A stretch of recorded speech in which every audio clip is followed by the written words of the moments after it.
Hadirin yang muliakan Allah Subhanahu wa taala. Suatu ketika Rasulullah sallallahu alaihi wasallam beliau bersabda, "Atadruna mal muflis?" Hai para sahabatku, kata baginda Nabi, apakah kalian tahu orang yang muflis itu siapa?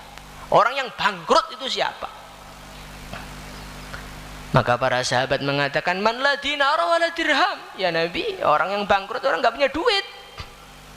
La al-muflisu min ummati man ya'ti yaumal qiyamah bi salatin wa zakatin wa siyamin.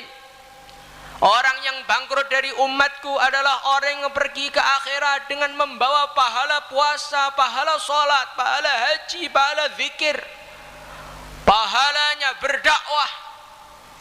Tapi di dunia safaka dama hadza wa syatama hadza. Dulu di dunia suka meremehkan orang.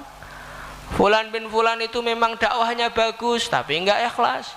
Fulan bin fulan itu hanya pengen cari posisi dalam dakwah. Fulan bin fulan gunjing semua orang.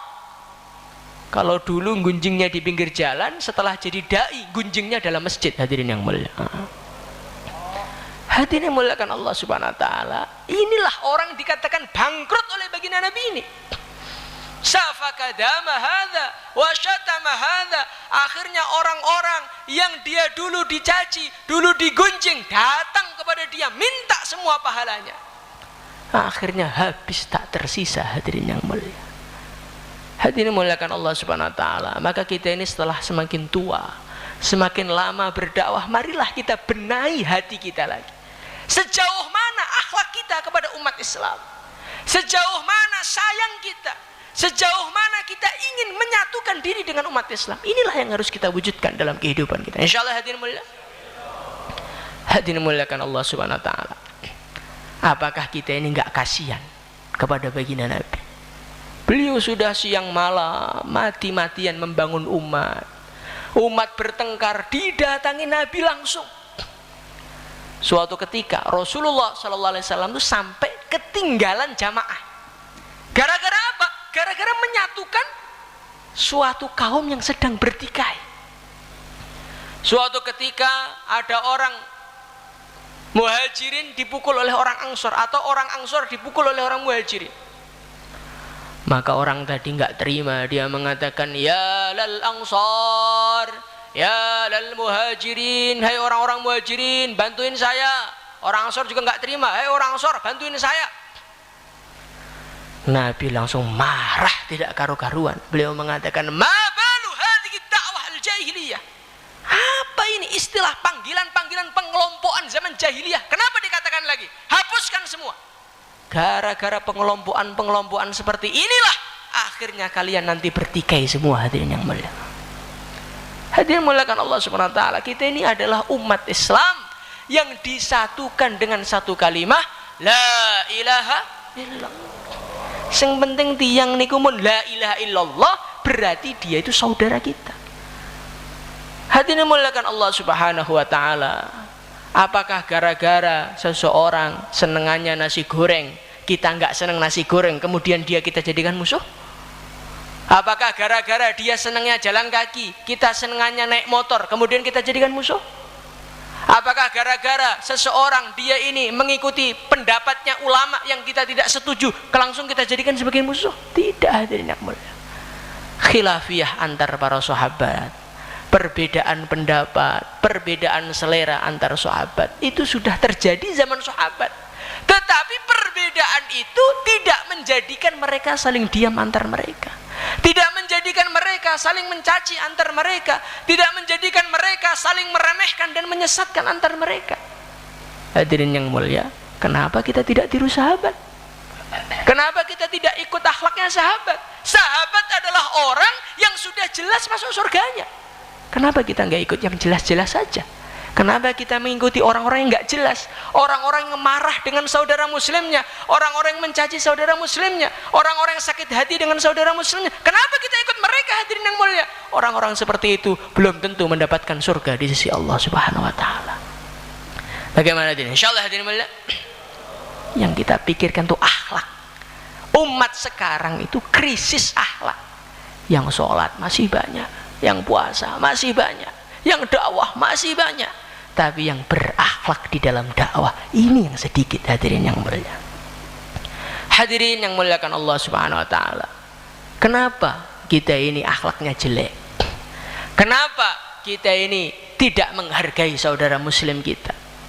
Karena yang pertama kali kita merasa lebih baik dari orang lain. Merasa saya ini perjuangannya lebih banyak. Merasa saya ini lebih tepat posisinya di depan. Merasa saya ini lebih berjasa kepada agama. Ketika orang sudah merasa lebih baik, maka dia sudah mulai tidak mau rukun lagi. Hadirin yang mulia, hadirin muliakan Allah Subhanahu wa taala. Kenapa iblis itu terpisah dari rombongannya malaikat? Ketika dia mengatakan ana khairum minhu, saya lebih baik daripada Adam. Nggak mau saya ikut-ikutan dengan malaikat sujud-sujud kepada Adam, sorry. Hadirin yang mulia, ini iblis. Semua umat manusia tahu kalau iblis itu jelek, tapi kadang-kadang sifatnya iblis telah masuk dalam hati kita. Dalam acara musyawarah kita nggak mau duduk bayan. Kenapa Pak kok nggak mau duduk bayan? Kenapa? Yang bayan itu orang baru, ngapain saya mendengarkan? Nabi Adam itu orang baru, hadirin yang mulia. Iblis lebih duluan. Fi riwayatin, seluruh tempat yang ada di dunia ini iblis sudah pernah ibadah di situ. Iblis itu orang lama. Ketika iblis tidak mau menghargai orang baru, saat itulah keluarlah hai iblis dari jajaran orang-orang yang dicintai oleh Allah. Hadirin muliakan Allah Subhanahu wa taala. Kalau kita dulu masih jadi karkon baru, mudah, berakhlak itu mudah, tawadhu itu mudah, merendahkan diri itu mudah, karena merasa kita ini nggak punya apa-apa. Setelah dakwah lama, merasa bisa bayan, merasa bisa memutuskan, merasa lebih pengalaman. Saat inilah hadirin yang mulia, akhlak kita mulai rusak.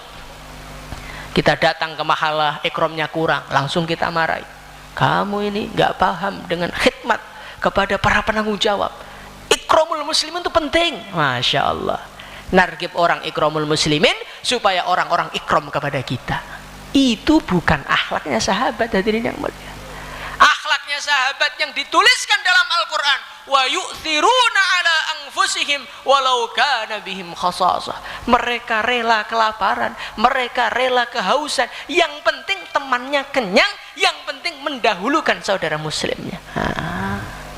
Kira-kira kalau dai seperti ini ada nggak dai tengkar? Nggak ada.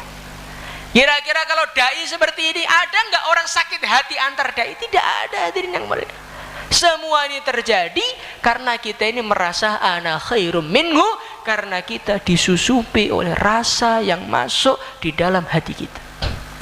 Maka hadirin yang mulia, bagaimana kita belajar akhlak? Insyaallah hadirin mulia, kita satukan umat, satukan umat, satukan umat. Bagaimana caranya? Carilah titik temunya. Orang itu kalau mau cari titik perbedaan, jangankan sesama saudara muslim, anak kembar pun ada perbedaannya. Kenapa suami istri bisa rukun? Karena mereka mencari titik temunya. Siapapun kalau mencari titik perbedaannya, maka akhirnya mesti bertengkar. Suami istri bertengkar karena sudah mulai mencari perbedaannya. Hadirin muliakan Allah Subhanahu wa taala, kita ini punya satu titik temu yang bisa digunakan di mana-mana. Apa itu? Sama-sama umat Nabi, sama-sama beriman. Ini saja yang kita pandang, jangan mandang-mandang yang lain. Insyaallah hadirin mulia.